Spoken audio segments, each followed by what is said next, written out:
Hi guys, welcome to Windsome Cottage Garden. My name is Hannah and I'm so glad that you decided to join me today.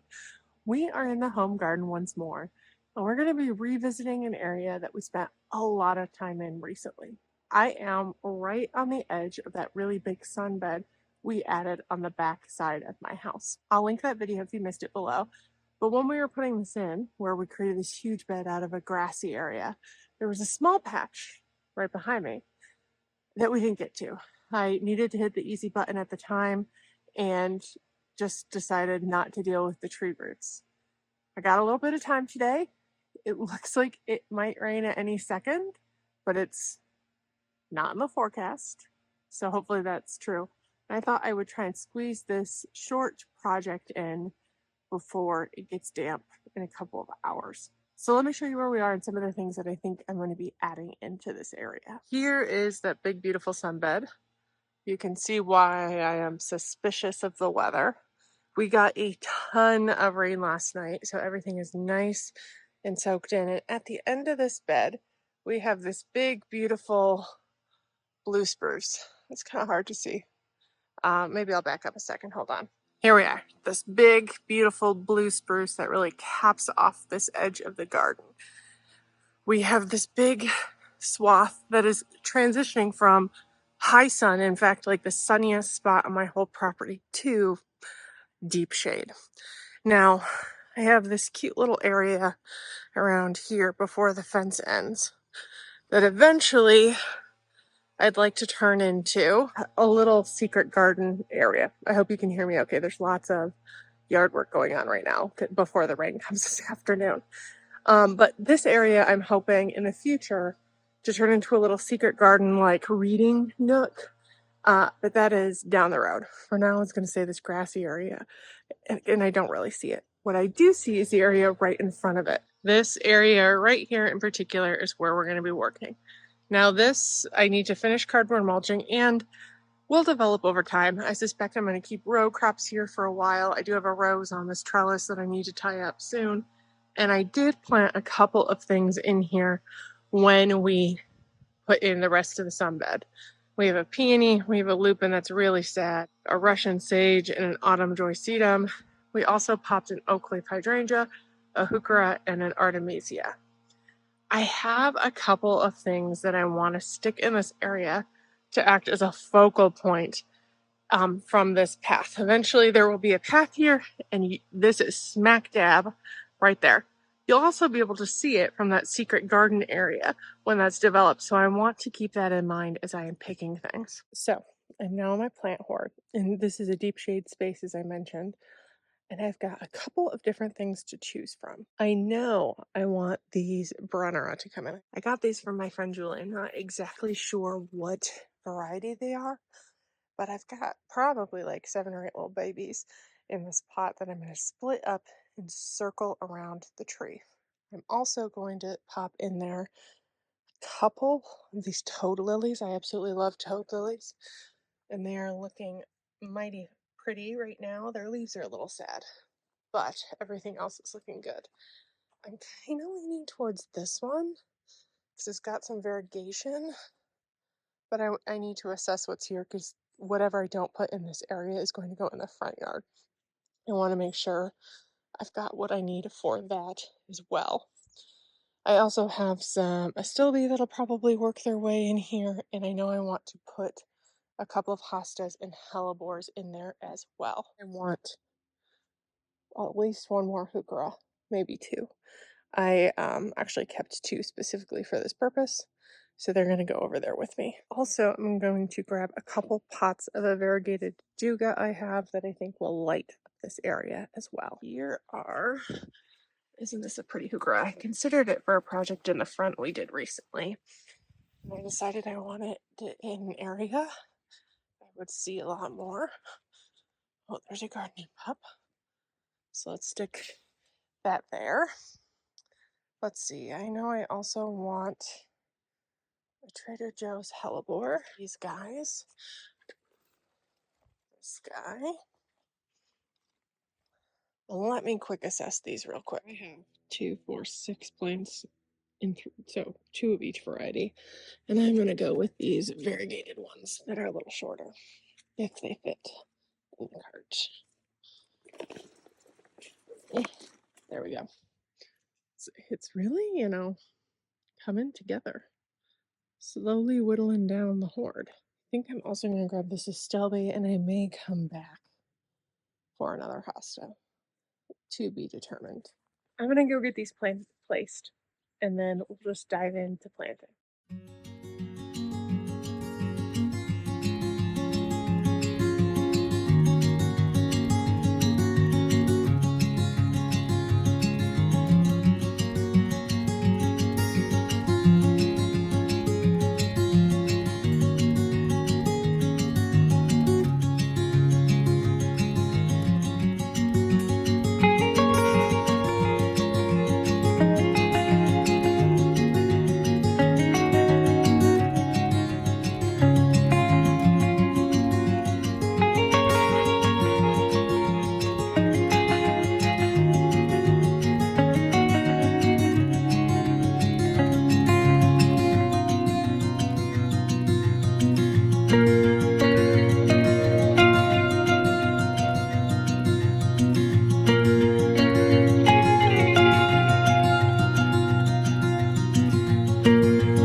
Okay, so I got that done and it went so much better than I anticipated. But let's take a closer look at this area and I'll talk about a couple things that I discovered when putting plants in here. Okay, look at it now. I think it's going to look so pretty. Now, because this is such a deep shade area, it's something where we're really going to have to play with foliage texture and colors and things like that. I had planted this Grape Expectation heuchera, which I think is such a beautiful color, purpley. And I thought adding, this other very bright one in would be a good move. We have this bright one, which came from my old house over here on this side of the path. And I thought adding, a complementary thing, especially behind this Grape Expectation heuchera, would be really pretty. Now, there are 4 in here. I'd like to get one more that I'd probably pop back there. So it's an odd number. I don't like doing even numbers if it's not symmetrical and exact. It doesn't jive for me. But this right here is actually a Dolce Apple Twist heuchera, part shade to shade. It's short. It'll get 10 to 12 inches tall and 20 to 24 inches wide, and is hardy in zones 4 through 9. So this picture actually shows some more variegation. Like right now it's a little silvery. I'm kind of hoping it stays that way because I like the silveriness. Part of me wondered if it was labeled correctly, but I'm willing to take that risk because this actually doesn't look too dissimilar from that. I don't remember what that is. I think it's like a pistachio or something like that. Now this other one right next to it is a new one we just planted that I also picked up on clearance, and it is Indian Summer Coralberry heuchera. And its stats, it likes part sun to shade. It'll get 12 to 16 tall and 12 to 18 wide, and is hardy down to -30, which is a zone 4.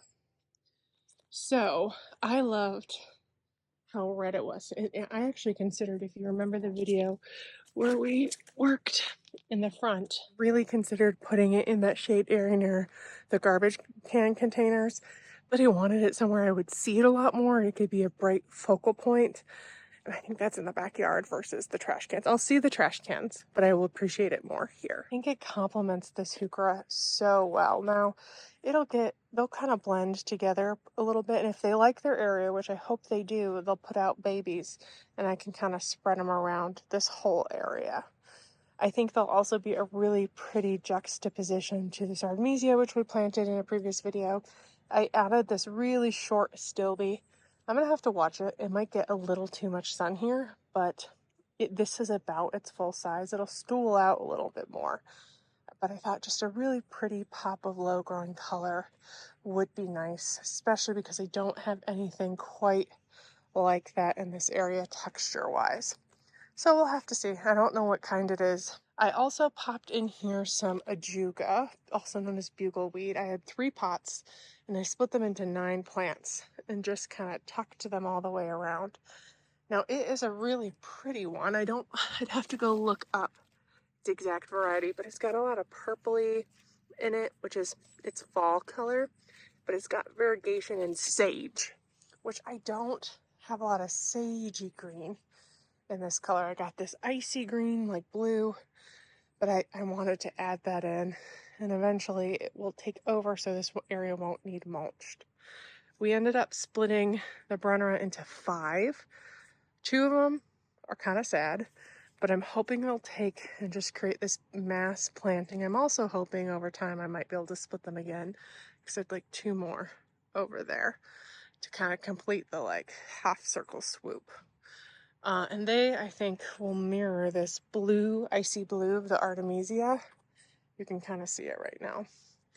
And will provide a really bright pop that the rest of these will like really stand out well against.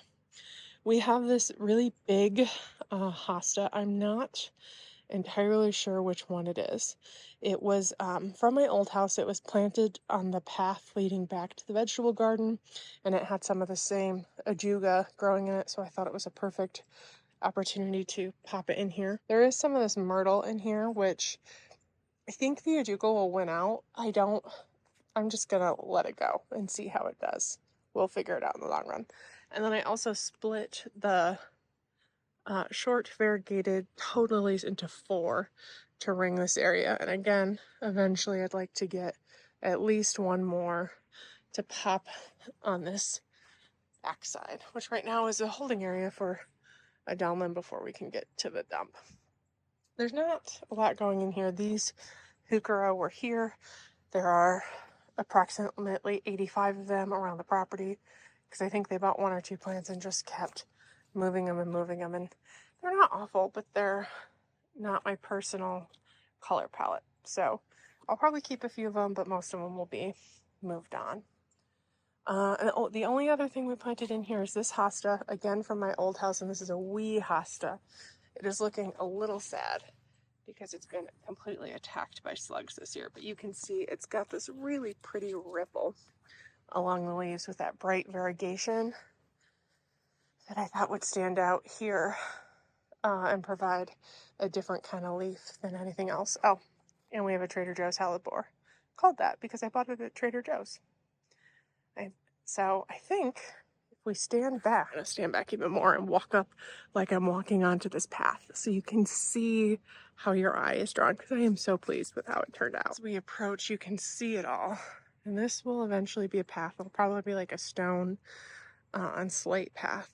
But I'd like to get another, I mentioned another heuchera, probably in a purpley red texture to go back there so it can kind of complete that triangle that draws your eye back. But in the meantime, we have more triangles drawing your eye back, from like this blue to that blue to eventually the Brunnera.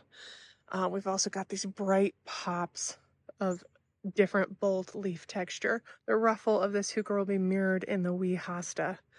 And I think the oak leaf hydrangea will eventually provide a really pretty anchor pop right there, as will this and magnolia.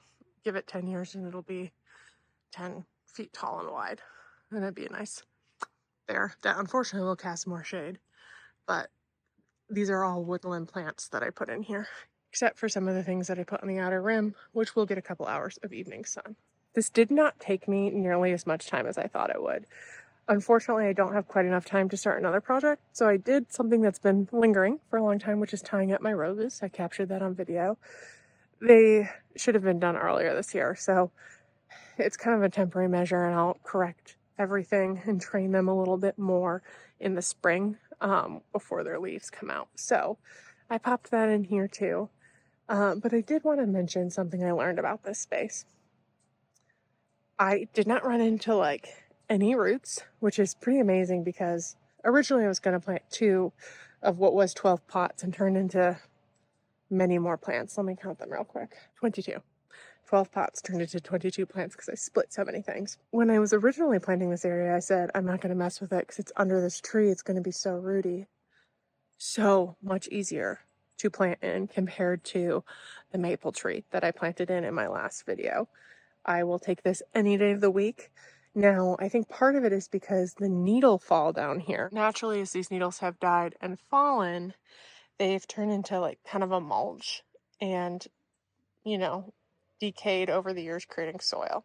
So this was very dry, very, very dry, which I kind of knew because I'm trying to think, there is a sprinkler over there which does this area really well. And there's a sprinkler over here which does this area, but it doesn't reach under here.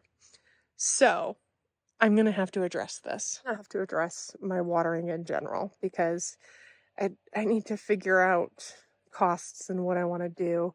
I don't love overhead watering, especially in garden beds. I think the plants don't look as well. And like if you look at my rows of cut flowers, one of the key things that happens when you do that, you get powdery mildew. Now, this is the time of year that this would set in a little bit more naturally, but this started quite soon. And it's not something that I love in my spaces. I also think you can control the water to which plant a lot easier with drip. Now, drip has to be maintained and it can be a bear, but it's something that I've done a lot of. So I need to think this winter if I want to do drip in the entirety of my beds or work with somebody to develop a different kind of watering that might not be quite as bad as overhead sprinklers, which were intended for grass, which is what this used to be. Now, that will not address under here, and I might end up running in drip zone at least next year, just off a faucet to see how I go. However, for this year, I am going to put a sprinkler on this regularly as these things root in to just encourage them to root in and heal in well. And hopefully, this is a really protected space. I haven't given them all that much time before winter. They're better in here than they are in pots. I just need to be cognizant that it's unlikely that every single one of these plants is going to come back. But I'd rather do this and get them in the ground and take that risk than just leave them in a pot languishing. Some of these have been in pots for over a year, and they're going to be so much happier in the ground. I'm really pleased with how these came in and how this area is shaping up. We are going to finish mulching it yet this year. It's probably going to be in a week or two. I'm pushing it when it comes to planting things, but I am so pleased to say that I'm over halfway to my goal of how many plants I wanted to get out of my plant hoard yet this year. And I have plans to get another really large chunk done in the next few weeks. So make sure you're checking back. If you enjoyed this video, hit that thumbs up button, share this with your friends, and subscribe so you won't miss a thing. I really appreciate you joining me today, and I can't wait to see you next time. Bye-bye.